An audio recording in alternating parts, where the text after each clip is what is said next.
Raro Madhava Kunja Bihari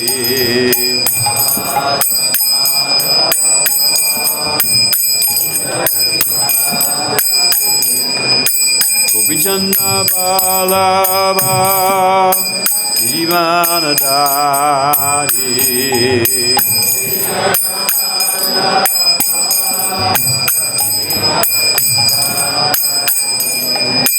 Gopichanna Balava Jivanadari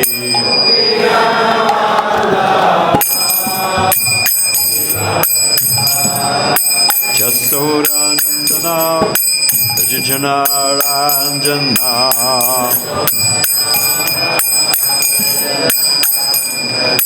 Jasodanandana Rajajana Ranjana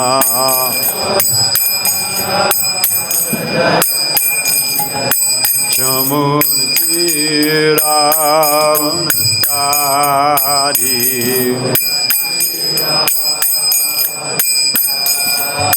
Chamunati Ravanatari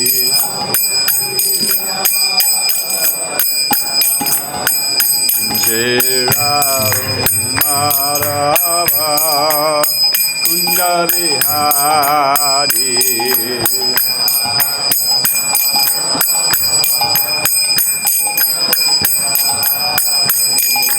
Gopichanna Balava Jivanadari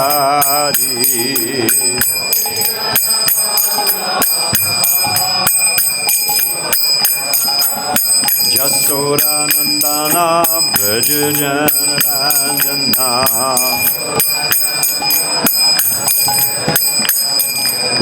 Chamunati Ravanatari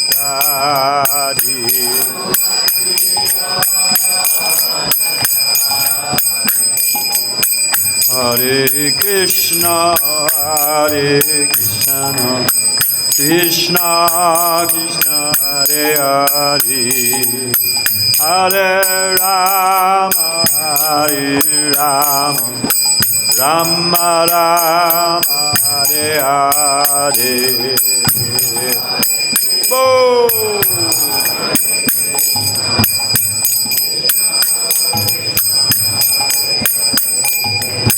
Hare Rama Hare Rama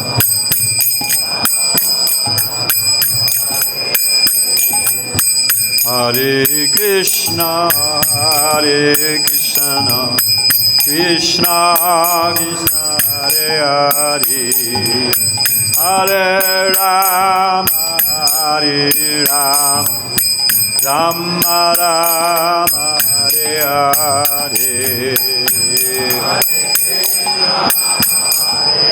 Boom! Krishna Krishna Hare Hare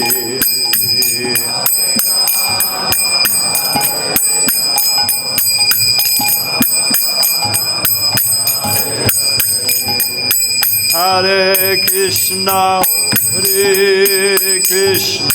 Krishna Krishna Hare Hare Hare Rama Hare Rama Rama Rama Hare Hare Hare Krishna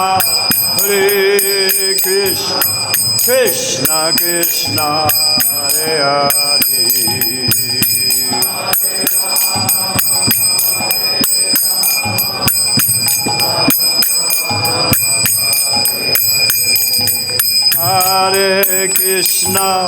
Hare Krishna Krishna Krishna Hare Hare Hare Rama Hare Rama Rama Rama Hare Hare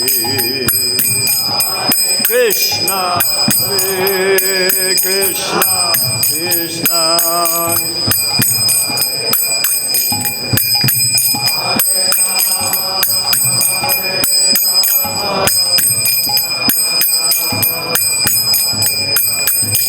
Rado Madhava Kunda Bihari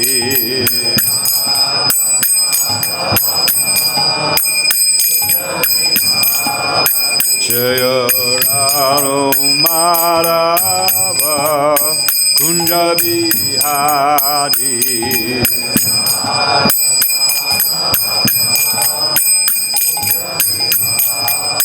Jaya Rado Madhava Kunda Bihari Rado Madhava Kunda Bihari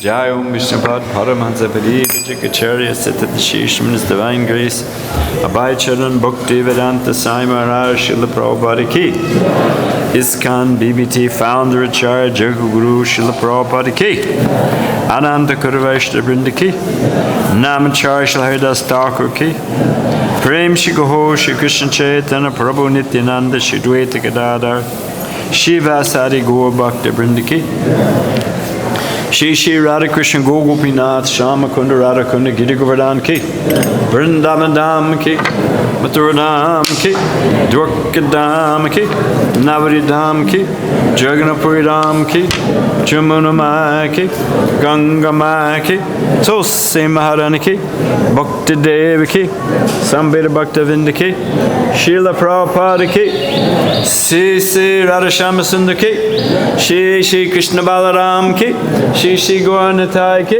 Gopremanandi. All glories to the sum of devotees. All glories to the sum of devotees. All glories to the sum of devotees. So we're reading today from the Adi Lila, Chaitanya Charitamrita, chapter 2, text 19. Correcto? Just for fun, Prabhupada was in Detroit. It's a city in northern part of the United States. And the Chaitanya Charitamrita had just come out. So instead of reading Bhagavatam in the morning for the morning class, he was reading Chaitanya Charitamrita. Now this pastime requires a little setup. Prabhupada was supposed to come to the Detroit temple in about 2 weeks.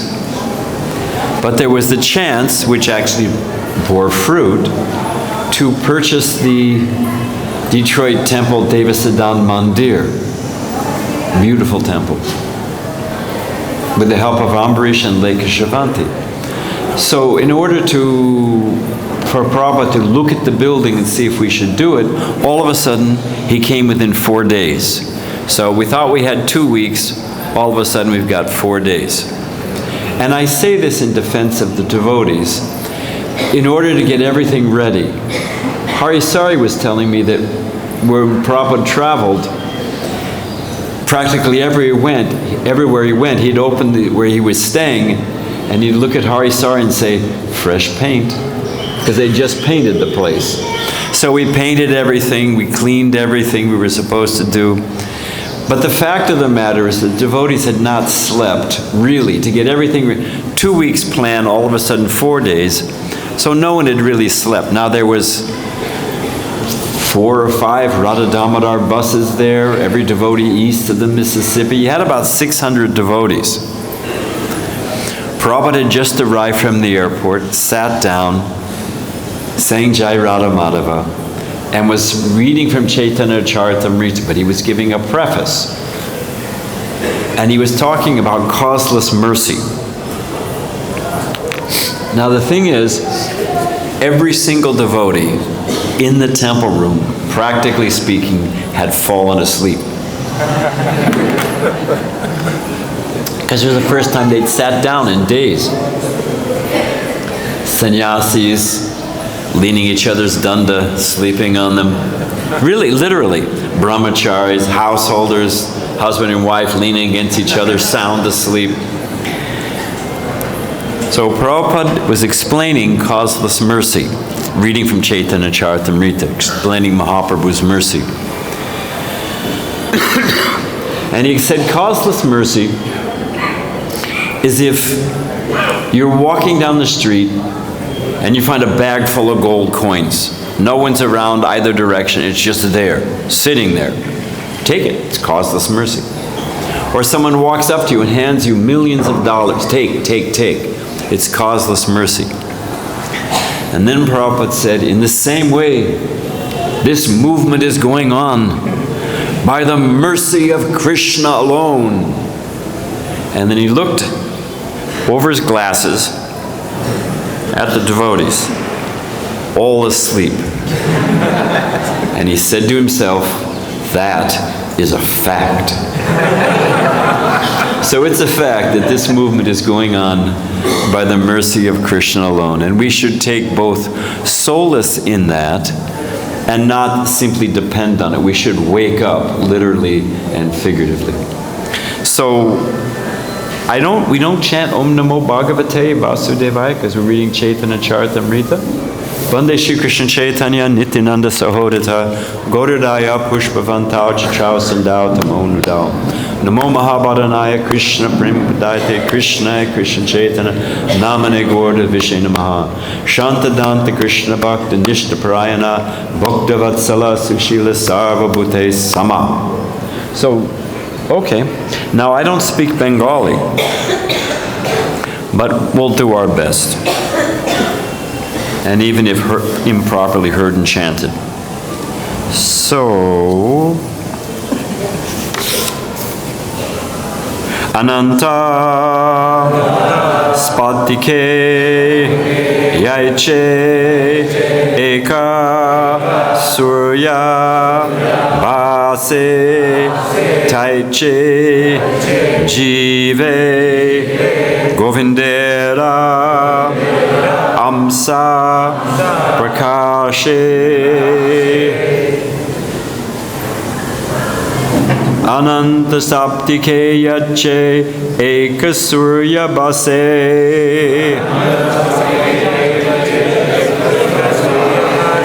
ananta sphaṭike yaiche, eka sūrya bhāse,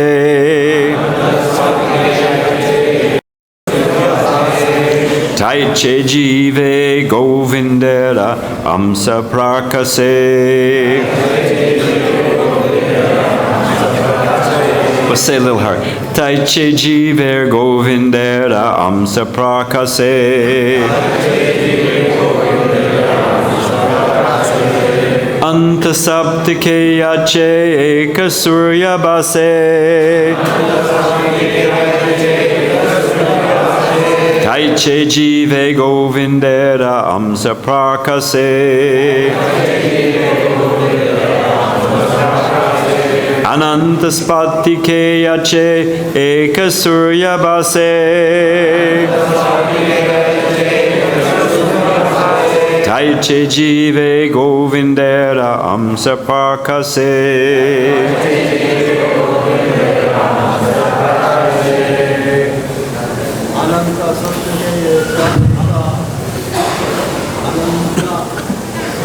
Da da da da da da da da da da da da da. Go for it.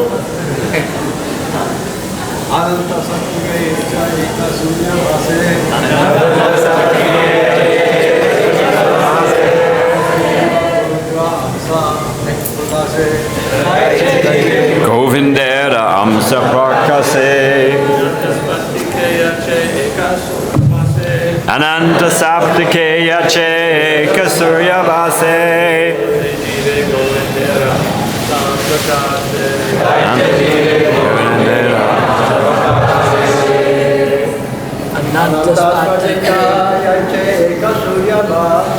Anta sphaṭike yaiche eka sūrya bhāse.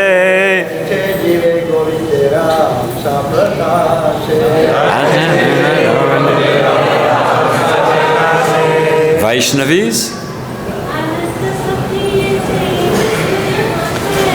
ananta sphaṭike yaiche eka sūrya bhāse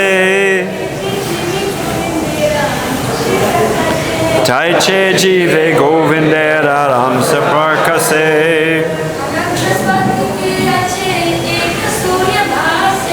ananta sphaṭike yaiche eka sūrya bhāse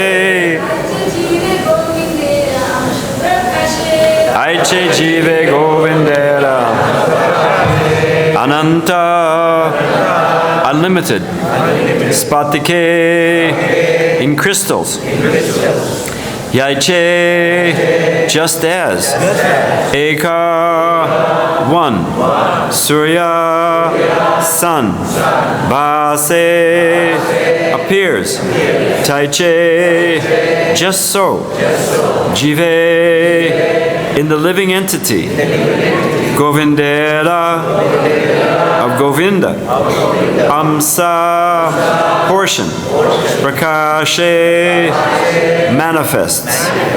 Translation. As the sun appears reflected in countless jewels, so Govinda manifests himself as the Paramātmā in the hearts of all living beings. Also you say. As the one sun appears, reflected in countless jewels, so Govinda manifests himself as the Paramātmā in the hearts of all living beings. Purport. The sun is situated in a specific location, but is reflected in countless jewels and appears in innumerable localized aspects. Similarly, the Supreme Personality of Godhead, although eternally present in his transcendental abode, Goloka Vṛndāvana, is reflected in everyone's heart as the Supersoul. In the Upaniṣads, it is said that the jīva, living entity, and the Paramātmā, Supersoul, are like two birds sitting in the same tree. The Supersoul engages the living being in executing fruitive work as a result of his deeds in the past. But the Paramātmā has nothing to do with such engagements. As soon as the living being ceases to act in terms of fruitive work and takes to the service of the Lord, the Paramātmā, coming to know his supremacy, meaning the Paramātma's supremacy, he, the jīva, is immediately freed from all designations. And in that pure state, the jīva enters the kingdom of God, known as Vaikuṇṭha. The Paramātmā, or Supersoul, the guide of the individual being, does not take part in fulfilling the desires of the living beings, but he, the Supersoul, arranges their fulfillment by material nature. As soon as an individual soul becomes conscious of his eternal relationship with the Supersoul and looks only towards him, he at once becomes free from the entanglements of material enjoyment. Christian philosophers who do not believe in the law of karma put forward the argument that it's absurd to say that one must accept the results of past deeds of which he has no consciousness. A criminal is first reminded of his misdeeds by witnesses in a court of law, and then he is punished. If death is complete forgetfulness, why should a person be punished for his past misdeeds? The conception of the Paramātmā is the invisible answer to these fallacious arguments. The Paramātmā is the witness of past activities of the individual living being. A man may not remember what he's done in his childhood, but his father, who has seen him grow through different stages of development, certainly remembers. Similarly, the living being undergoes many changes of body through many lives, but the Supersoul is always with him and remembers all his activities, despite his evolution through different bodies. Om Gena Timarandasya Gyana Gena Salakaya Jakshush Militan Gena Tasmadesh Gurve Namaha. In addition to my many other shortcomings, I have a bad cold. At least I'm some distance from you, so you're probably protected in that regard, but I may have to hack and wheeze my way through class. I apologize for that, but there it is.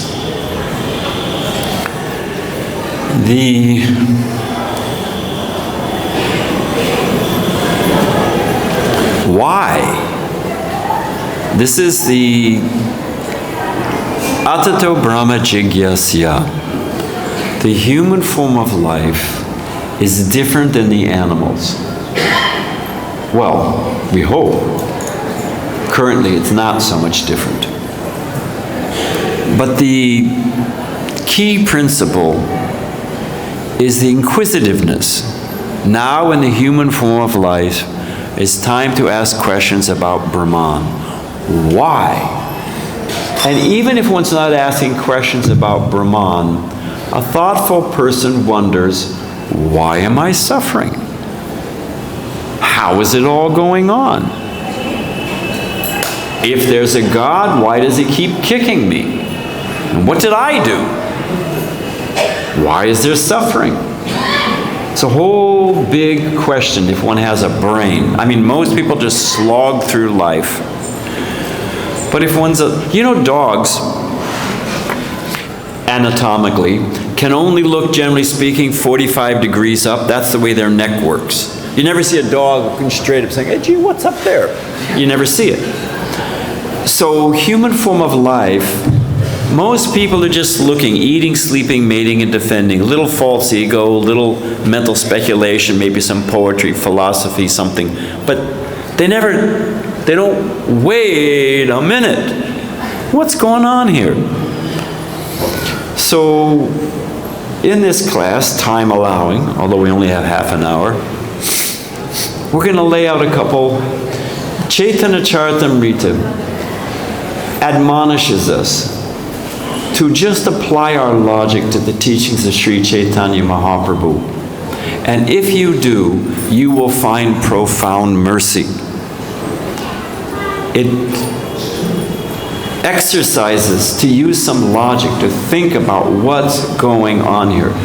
There's a pamphlet. It has its origin, it has its origin when Brahmananda, Gargamuni, I think I have the sequence. Maybe it goes like this. Gargamuni can correct me later on. That Brahmananda moved into the temple. The mother in upstate New York freaked, as they say in America, and sent her second son, Greg, later to become Gargamuni, to retrieve the wayward older brother. When Gargamuni arrived, 26 Second Avenue, met Srila Prabhupada, was convinced, called the mother, said everything's fine, Bruce is in a good spot, and I'm moving in too. At which point the mother, had a heart attack and jumped in her car, raced down to the Bowery, or wherever Prabhupada was, at the Lower East Side, I'm sorry, for New Yorkers, and burst into Prabhupada's room saying, you're crazy, you're crazy, you're crazy. My mother did the same thing. Prabhupada was expert at taking people's energy and just turning it in the right direction. So she's shouting, you're crazy, you're crazy, you're crazy. Prabhupada said, all right, madam, you say that we're crazy. Prabhupada didn't get upset. He said, and frankly, madam, we say that you're crazy. So let's make a list. Prabhupada took a piece of paper, drew a line down the middle. Let's list all the reasons why you think we're crazy. Like a reporter asked Prabhupada, a lady reporter in London, Mukunda Maharaj told me, why do you shave your head? Prabhupada asked the lady, why do you shave your legs? Prabhupada said, you better warm leg and cool brain. You need a cool brain to understand spiritual life, So, okay, we're crazy, let's make a list. The result of the thing was a little, obviously, I don't have the time to go into it, but why do you eat rotting, decayed, putrid flesh? Gnaw on it when you don't have the teeth, the digestive system. It rapes the ecology. Why do you do? We could just go down the list. They're crazy in so many ways. So it became a little pamphlet, Who's Crazy? And you remember that? We used to distribute it on Sangha. It was a great little booklet, Who's Crazy? Huh? It was great. It was a fantastic little book. We should revive it. Bring it back out. So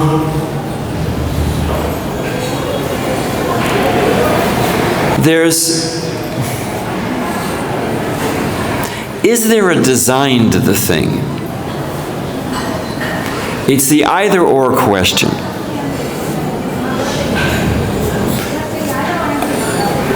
Is it happening by chance? They love to say it's happening by chance. You know, chance, the word chance is not found in Sanskrit. There's no word for chance. You know what the word is? The word is dristya. And it comes from the word darshan, to see. It means there's a cause, you just don't see it. Cause is there, you just don't see it. So, I mean, we're bouncing around a bit. But Sadhaputta told me, whenever Prabhupada would meet a biologist, you know, big scientist, biologist, one of the first things Prabhupada would say was, poor frogs. Because they're always cutting up and dissecting, you know. And they'd put them in their box, they become a little humble. So Prabhupada met a man, it was in Detroit, met a, you know, that biologists, we've created life. They haven't created life. Prabhupada said, all right, you know the standard thing, you've created life, take a dead man, put the chemicals, bring him back to life. Well, we can't do it. Prabhupada said, all right, can you make me a fly? It's a simple thing.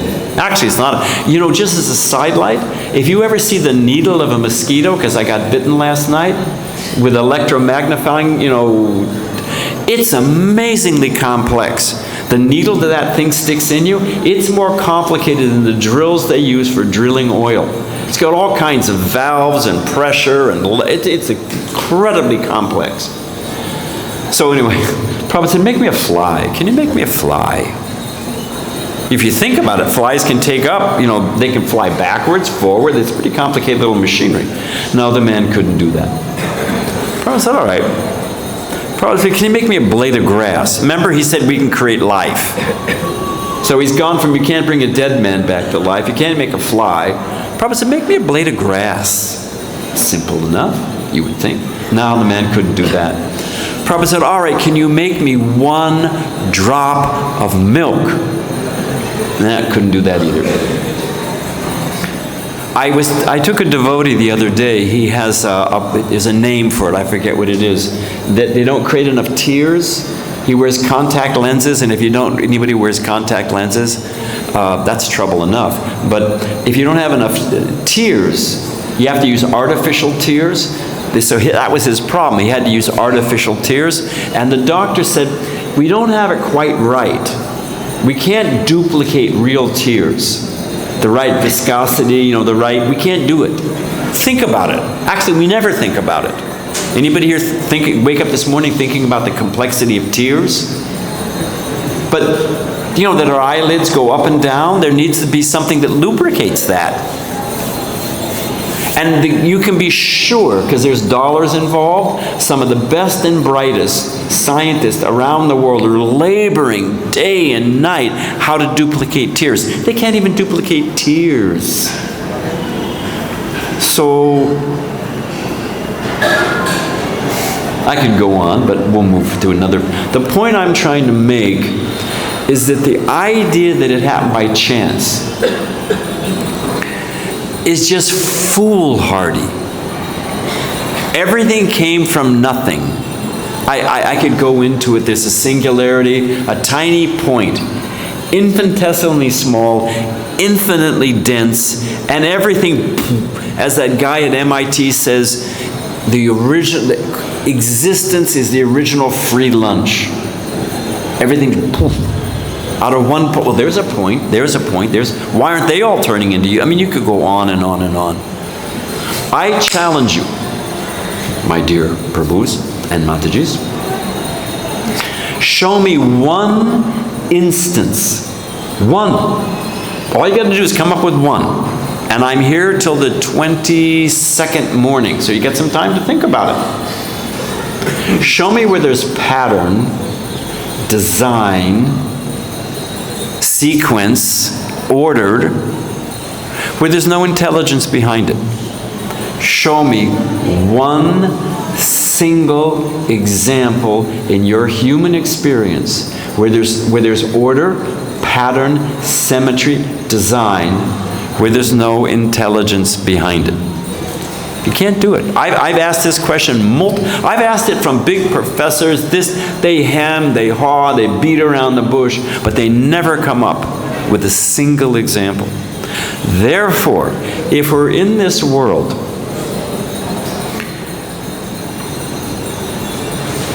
it's the either-or question. Either it happened by chance, there's no rhyme or reason, get all the gusto you can, squeeze as much happiness as you can, got to take the bitter with the sweet, every cloud has a silver lining, but, get whatever you can and drop dead, jive. And don't have any illusions that there's somebody in the sky watching out for you. Or, there is something going on. There's a purpose. If there's a design, there's a purpose. They figure out from the form, you can figure out the function.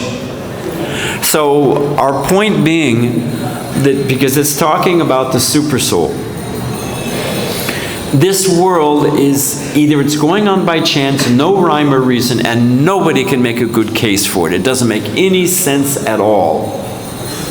Therefore, there must be intelligence behind it. And if there's intelligence behind it, because there's design, balance, symmetry, then what is the purpose? Is God capricious? Is God whimsical?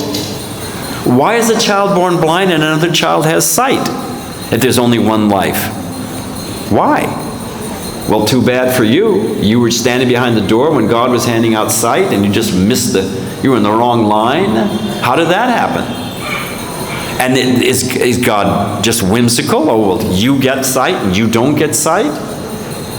And if God is all powerful and all merciful, which is the basic premise of every spiritual tradition, theistic tradition, God is all powerful, God is all merciful, then he could fix it if he wanted to. If he's all powerful, he could fix it if he wanted to, right? If he's all powerful, he could fix it. So he could fix that everybody had sight. Okay? And that everybody had an easy life. As it says, what is it? Silver spoons to some, golden spoons to others. Why? And if he's merciful, he would do it. He would feel compassion. So how in the world do you explain suffering in this world, blind, people without sight, poverty, some people on easy street? Sort that one out for me. Then you have to understand the purpose. What is the purpose of this world? And maybe, it's the classic putting a square peg in a round hole. Just maybe this world isn't meant for our enjoyment. If this world is meant for if there's God, and this world is meant for enjoyment, this is the best you could come up with? Come on. You wouldn't buy this thing from Amazon. It's collapsible. It's full of disease and suffering. If that doesn't get you, miseries from other living entities, miseries caused by the adidaivic, adibhautic, adibhutic.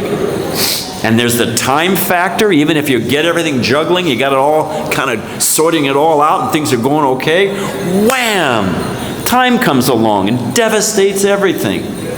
What kind of place is this? And that's the ingredients are right on the label in Bhagavad-Gita. It's temporary and it's full of misery. And yet we're shocked. Wait, hang on a minute. It's right there on the label.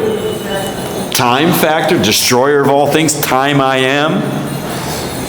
A devotee one time dressed the deities in the New Vrindavan. Always a colorful place. The curtains opened, and Krishna, beautiful Vrindavan Chandra, he was covered with wristwatches. He had wristwatches on this arm, wristwatches, and 4 or 5 pocket watches. We asked, what's going on? He said, well, Krishna says, time I am. It doesn't quite work like that, But this is the best God could do? So, no. There's got to be another reason for the thing. That just, like when you're a kid, you connect the dots and they're numbered. Did you ever do that when you were a kid, or did you have a deprived childhood? Sorry, that's a side light. You got the picture, dots. It's just dots, and 1, 2, 3, 4, 5, and you connect the dots, and you get a picture, right? Everybody's done that as a kid, I hope. Connect the dots. If there's design, then there's intelligence behind it. If there's intelligence and design, there must be a purpose. I think this world is for me to enjoy, but that's just not working out. So there must be another purpose. Connect the dots. Here's another way to look at it. Because the point I'm trying to make is different logical ways to come to the point of devotional service and serving Krishna. And that there's actually God. I was on a morning walk with Prabhupada in Chicago. Prabhupada was walking quietly, chanting japa. Big crowd of devotees, 25 devotees, you know. Prabhupada stopped, turned to us, and said, I know you're all atheists, but there really is Krishna. And turned right around and kept on walking, you know. It's a pretty far out moment. So, we can look at it this way. First step of God realization. Prabhupada talks that, because in Tat Sandarbha, Jīva Goswami, it's fantastic. How do we know what we know? Let's just Descartes, I think therefore I am. Okay, I don't know what's going on. I'm not taking shelter of Shastra. I was on a morning walk again. Prabhupada said, don't quote Shastra, we're talking logic here. Just for the moment. Obviously I'm not. Don't save me the emails. Guru Shastra Sadhu, I know. But just for the moment. Because modern men, Prabhupada says, needs to be convinced by logic. So,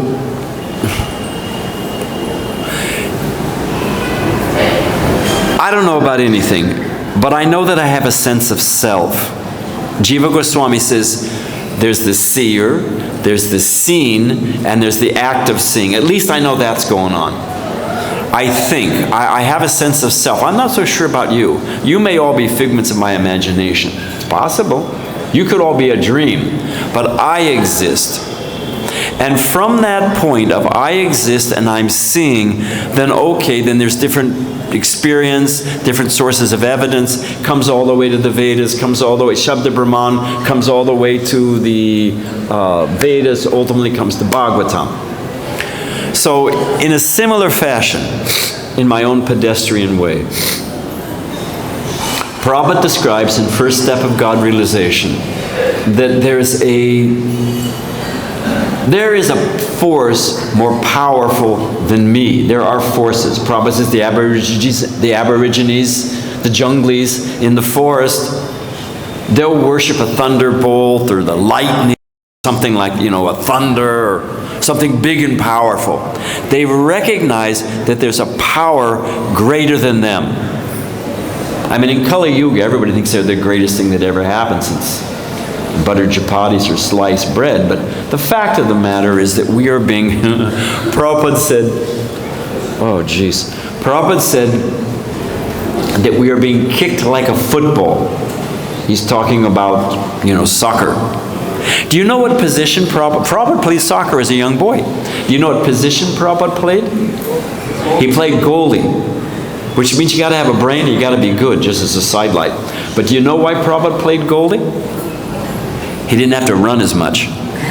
He said that. Prabhupada, you know, blissful intelligence, you know. You think about it. Everybody's running around chasing the ball. You just got to stand there and wait for it to come to you, you know. So we're being kicked like a football by higher forces. Nobody can deny that. That's my point. Let's start on solid ground, cardinal points that nobody can deny. Nobody can deny that they're being kicked like a football. That we're dependent on higher forces. Okay, first step in God realization.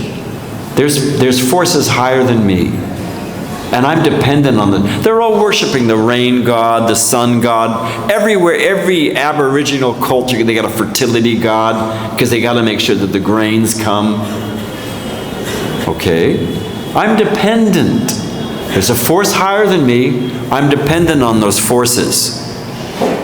And with a little intelligence, what do we see? They say Mother Earth. Mother is supposed to be, now they kill the child in the womb, but a mother's supposed to be nurturing, protective. So there's a sense of, there's higher forces, I'm dependent on those forces, and those forces are helping me. Now, let's pick somebody. Let's pick Paramātmā. It's a nice sadhu. Well, no, we should pick a householder. Let's pick Shuddhi. Suppose Shuddhi Prabhu, my god brother, he and I went to high school together, believe it or not. Yeah. So, it should be called low school, but that's another story. Suppose Shuddhi Prabhu gets a check in the mail every month, 31st of the month, for $5,000. Fantastic. Goes to the bank and it clears. Next month, another $5,000. Next month.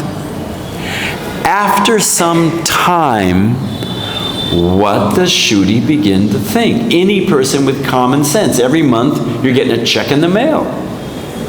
What do you begin to think? Help me, Prabhus, Matajis. Is there fire somewhere? What do you think? Who's sending this? Who's sending it to me? Okay, that's step one. Hey, who's sent what? But what's the other thing you think?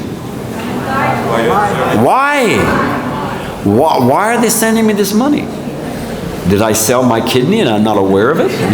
You know, I mean, you know, hey, wait a minute. There's a relationship here. I'm taking this money, I'm spending it. Who's sending it? And what's the relationship? And what should be, it's one of those great sutras by Vaisheshika Prabhu. First, I'm being kicked by like a football. I'm being kicked by forces more powerful than me. Those forces are actually maintaining me. And guess what? They're actually benevolent. Now, one develops an attitude of, what rhymes with it? An attitude of gratitude.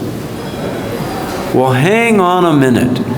Someone is taking care of me. If one doesn't have gratitude, then they've just got a stone heart. Better to die now.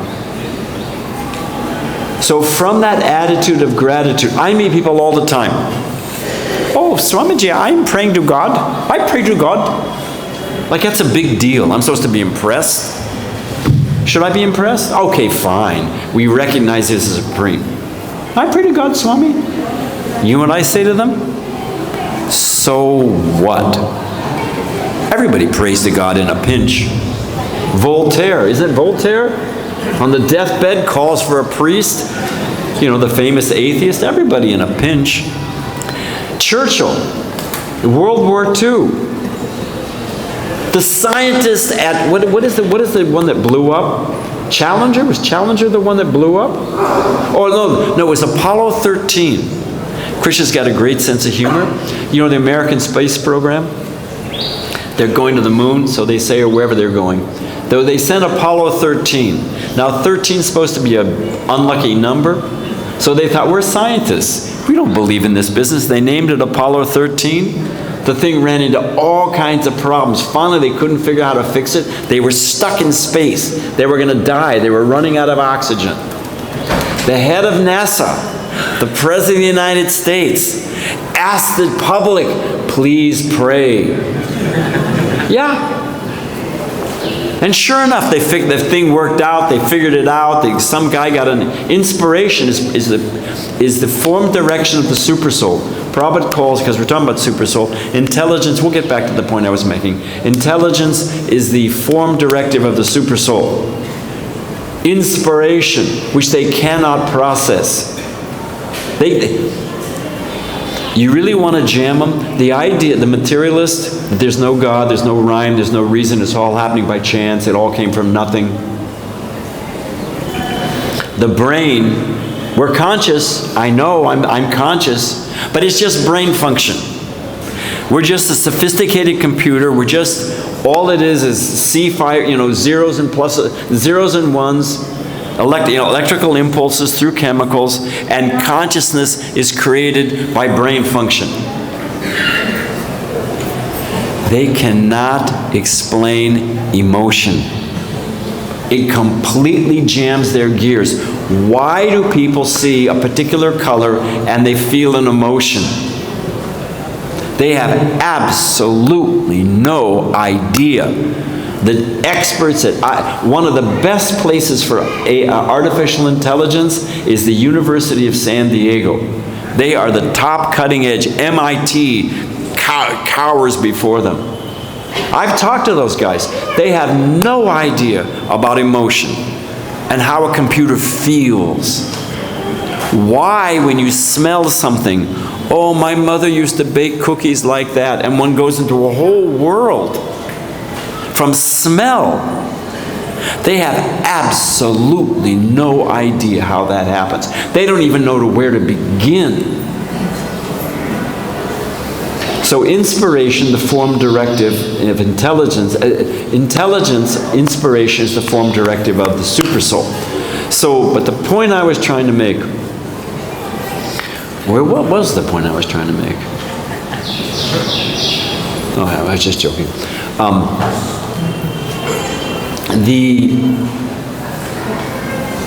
There's a purpose, and from the attitude of gratitude, I believe, okay, that's it. I believe in God. I pray to God. So what? What is the symptom of gratitude? What is the practical, I should say it this way, I'm not asking the question properly. What is the practical manifestation of gratitude? Help me out. Oh, in the back? Yes. You do something. You reciprocate. You offer service. So we've gone from, maybe it's all happening by chance, everything came from nothing, there's no rhyme or reason. Wait a minute, there's forces more powerful than me. I'm being controlled by those forces. Those forces in general are benevolent. From that comes an attitude of gratitude. From the attitude of gratitude comes the concept of let me reciprocate. How do I reciprocate? Comes the principle of service. And zing, we're on the path of bhakti. Off we go. It makes the most sense. It is profoundly logical. So, I think we can end there. I did have a few more things, but I want to tell an American joke. But let's see if I've left anything major out. Oh. So what is the principle? Then okay, fine. Then why is God just torturing us? We are suffering because it talks in the Purport about karma and witnesses, and why are we suffering? Why are we suffering? We're suffering because of deeds. We're suffering because of deeds. What do deeds rest on? What's the cause of deeds? Desire. So what kicks off the whole cycle of suffering is our desires. We've got to learn to desire properly. When we desire, from desire is coming deeds, deeds come reaction, that comes suffering. We'll all agree that we're, anybody here not suffering? Raise your hand. Prabhupada's on a morning walk. It was the 1973, did anyone go to Mayapur in 1973? Maybe it was 74, when we all went, was it 74? 74. And it was rough. We were living in the Lotus building, which was unfinished construction site. I mean, it was, I could go into it, but the rice, I didn't even know how you do that. It was burnt on one side, a solid starch, no individual grains, and then raw on top. 73. Okay, yeah, I'm right. The dal had no vegetables in it. It was so spicy hot, it went through you like lightning. and you're sweet, you got a lump of gore. They'd wave the flies off it and break you off a lump of gore. And everybody's covered with mosquito bites, sunstroke, so many things. Nobody knew what was going on. Oh, what to speak of Mahatma Gandhi's revenge. You know, the Bombay Blues, Delhi Belly, you figure it out. Everybody was whacked. And you hear a tape, they're walking with Prabhupada, and Prabhupada says, devotees don't suffer. There's a long pause. Everyone's processing that one, you know. And finally, Panchadravida, who was very good at Maharaj, who was good at devil's advocate, you hear him say, Prabhupada, if the devotees aren't suffering, what exactly are we doing? It sure looks like suffering, you know. So that's just a sidelight. But the point is that why are we suffering? Again, back to our point, is God vindictive? Is he whimsical? Is he doing the best he can? But you know, he can only for so many jivas, even though here it says it's reflected in there like a jewel in every jiva. So why? Again, ask why. Human form of life. Why am I suffering? You're suffering because of deeds. But what's the point of the whole thing? I'm going to fast forward and we'll wrap it up. So I'm a visiting sannyasi. I won't be here long, don't worry. And Dharmatma, I'm picking him because he's such a nice and renounced personality. I leave, he returns to the Brahmacharya ashram and says, you know that Badrinarayan Swami is not so bad. He gave me $100. Told me use it, buy some books, use it for my next pilgrimage. So he likes me. He's thinking Badrinarayan Swami gave me $100, not so bad. What happens when all the brahmacharis say, you know what, he gave us 500? I mean, he's a renounced, equipoised person. But what will be the natural response? You're happy when you get the $100. And then you find everybody else got another got 500. You say, hey, Swami, come back here. Where's my 400? You gypped me, you cheated me. So Krishna cannot help it that he's the best. Krishna is all attractive. There's nothing more wonderful than Krishna. Prabhupada said, you make Krishna your son, he'll never grow up. You make Krishna your lover, he'll never leave you. You make Krishna your master, he'll never send you away. Krishna is all attractive. I'm reading Nectar of Devotion, all the different symptoms of ecstasy, how people are just stunned. And it's real. So sure, Krishna as the Supersoul remembers our desires and fulfills them. You know, like a chickpea has to soak, right? Well, I mean, you could grind it into flour, but if you're using it as a vegetable, are there any cooks out there? You soak a chickpea, right? A garbanzo bean? What are they called? Gram masala? What is it called? You with me? You know what I'm talking about? Can you what happens if you just throw that in the sabji as is? It's a little bullet. You got to soak it so it's soft, isn't it? We're soaking in this material world. We're full of false ego, we're full of pride, we're full of desires. And Krishna designed this thing, we're just going around and around and around. You had this desire, you tried to fulfill it, that didn't work out, well, I'll try it this way. Prabhupada was walking in a park, Shevet Hills. Usually, you can hear it on the tape, usually they walked clockwise in the park. This particular day, Prabhupada chose to walk counterclockwise around the park. And you hear Prajapati Prabhu, who was a trained actor and had that, senatorial, thespian, Shakespearean voice. You hear him say, I say, Srila Prabhupada, when we walk in the park and see all the objects from a different direction, it seems like a brand new park. And Prabhupada breaks out laughing. Prabhupada's just laughing. Prabhupada said, this is material life. All it is eating, sleeping, mating, and defending. That's all it is. But we see it in a different body. We see it as a kangaroo. We see it as a koala bear. We see it as a Bill Gates. It's the same thing. But a little different angle, a little different twist, a little different way of doing it, then it seems brand new. So we're going around and around. Why? If there's a designer, if there's a purpose, if there's intelligence behind it, why am I churning around in this machine? Because that suffering, like the chickpea soaking, we say, wait a minute. And why does Krishna do it? Because he doesn't interfere with our free will. The whole thing is designed to bring us to the point of surrender. And why? You could ask this. We'll wrap up in a minute, don't worry. You could ask this question. God is neurotic, for whom the bell tolls. Tolls for me. We'll let it go, like Jake. Huh? Is it Shakespeare? Yeah. I'm not so sure about that.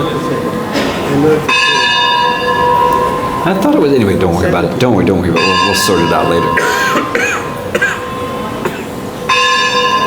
Now, is God neurotic? Is he so... Why can't he just let a few jivas go? I mean, just come on. There's unlimited gopis. He's goddesses of fortune. Why does he have to have every single jiva serve him? Just give us an eternal world. You know, you can say he gives us a chance to enjoy, but he gives us these collapsible contraptions. Give us an ever-fresh, youthful body, a world that's not influenced by time, and just let us go. Leave me alone. You do your thing, I'll do my thing. And why does he have to have every living entity? Why? If he's Atma Brahma, square that one with me, Prabhus and Matajis. Because Krishna can't help it that he's the best. Krishna wants to give us the best. Back to my $500 and $100 example. Getting happiness in this material world, that's the $100. Krishna gives it. You can get it. You get it, you got it for a while. But ultimately it shifts. The reason Krishna's designed the world like this is to bring us to the point of loving him. Because that's what we really want. That is the best thing. Krishna is the best. He's perfectly fine letting us go. But because he's merciful, because he cares about us, because he wants to give us the best thing, which is him. So that's why this material world is going on. That's why there's karma. That's confirmation of the Supersoul. And it's profoundly logic. Anything else is foolish, madness. Prabhupada says, what would a goat not eat? And what would a madman not say? And in Kali Yuga, everything comes from nothing. And the consciousness is just brain function. And just try to enjoy in this world. And this talk of God is foolishness. That's craziness. And we can end there.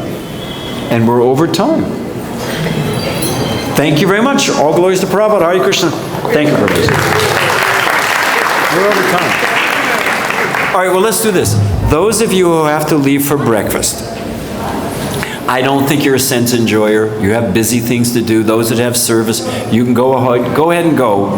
I don't want to hold anybody up, and I don't want to hold it, but because Preethu's my god brother, I'll take his question. It's in your line. It's not contesting. I don't mind. But we don't want a second class. No second class. One second. Questions only. Is it possible to understand suffering unless some clear concept of soul? Now, neither in Christian religion... We're getting a second class, though. We're looking for a question. We're digging for a question. The Jewish rabbis asked this question in the concentration camp of Auschwitz, 1942. Why does God allow us to suffer? They had a court case. They made a court case. God was in the docks. Someone is accusing, someone is defending. I'm waiting for a question. I'm coming to the point that it helps the devotees to understand deep. They came to the conclusion that either God is almighty, but he doesn't know what's going on, or he knows what's going on, but he doesn't have the power to Doesn't have the power to fix it, yeah. No, you have to square all powerful and all merciful with suffering. And the only way you can do it is by karma and transmigration of the self. And why? Because Krishna is the best thing. So we can end there. Thank you very much. Hare Krishna.